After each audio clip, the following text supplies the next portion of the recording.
Good day everyone! Welcome to me and my family's channel! Welcome sa buhay ko as a stay-at-home mom! Good morning! It's a beautiful Saturday! Katatapos ko lang makipag-usap sa aking papa sa Pilipinas. And then, ngayon ako ay nag-toast ng toast bread. Wait, how can I show? Ayan. Toast bread.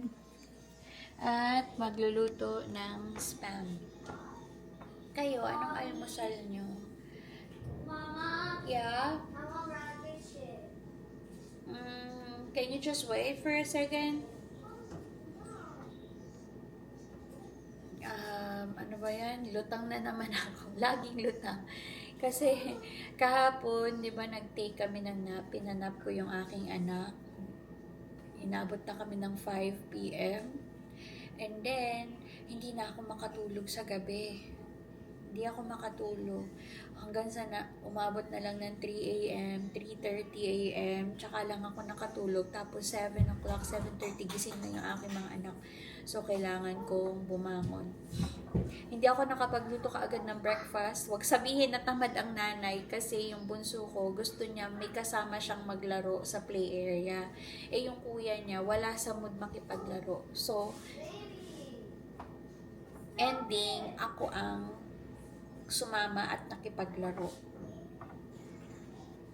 Ayun lang naman. Mamaya, update ko kayo kung ano yung mga ganap-ganap namin sa bahay. But usually, as a stay-at-home mom, dito lang talaga kami sa bahay. Nakakalabas lang kami pag off or walang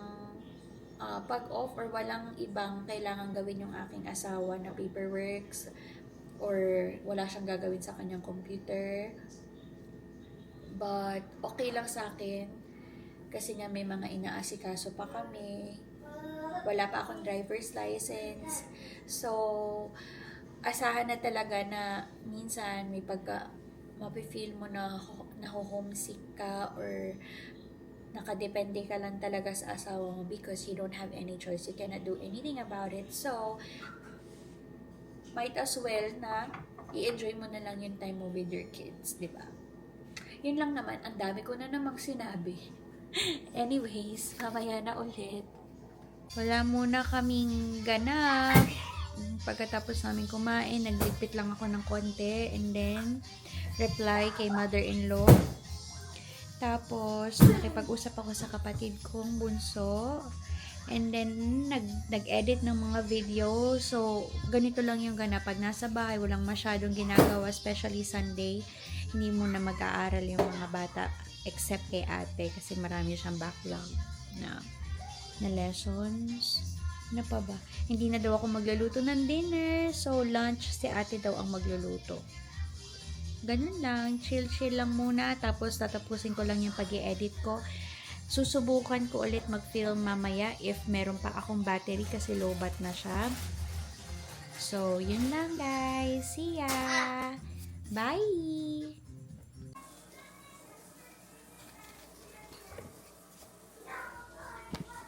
Hi! Time check! 7:52, nakarating ng aking asawa at gagawa tayo ng mini haul. Wait lang. Wait lang.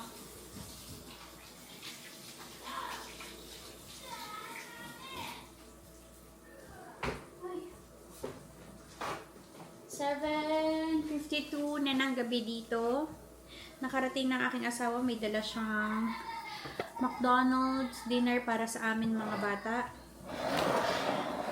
Tapos, dumaan siya sa Schnucks to get some stuffs. Spaghetti sauce, kasi nakalimutan ko. Nawala na pala kami. Spaghetti, noodle, and then gluten-free beef broth para sa kanyang diet. Yogurt ng mga bagets na ilalagay sa fridge. Tama ba ako? Tapos, binila niya ko ng Valentine. Ba to? Little Debbie, Be My Valentine Cake. Heart shape. Sa mga kids, itong chocolate whoopie pie. Tatlong ganyan. So, tag-iisa. Tapos, may dumating siyang package from Amazon. Para siyang owl speaker for the kids. Hindi pa namin ma-setup. Hindi ko pa siya nakikita. Tapos, binilhan niya ako nito. Tumitingin kasi ako ng brush. Nakita ko sa... Ayun kung saan ko nakita yun. Kaya lang, ang binili niya sa akin is ito. Meron akong ganito before pero nabasag ng ganyan. Rose quartz. Tapos may kasama siyang ganito. Pa-roller. Pag hindi ako tinamad. Tapos may kasama siyang, pag inopen mo yung box, taps. Here. May kasama siyang ganito, certificate of authenticity. Yung pouch. How you will use it, how you will take care of it. Tapos, this one. Tama ba? Plantific ba ang tawag lang pag-pronounce dyan? Anyways, meron siyang warranty free. Activate your 6-month product warranty free. Let's check kung kailan ko yan maaasikaso. Yun lang, nagluluto ako ng baon steak. Para baon niya later kasi maaga siyang umaalis, so much better bago matulog gawin na lahat. Tapos kailangan kong ligpitin lahat ng kalat dito sa counter.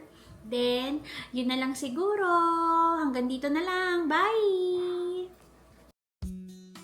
Thank you for watching. Please share, like and subscribe.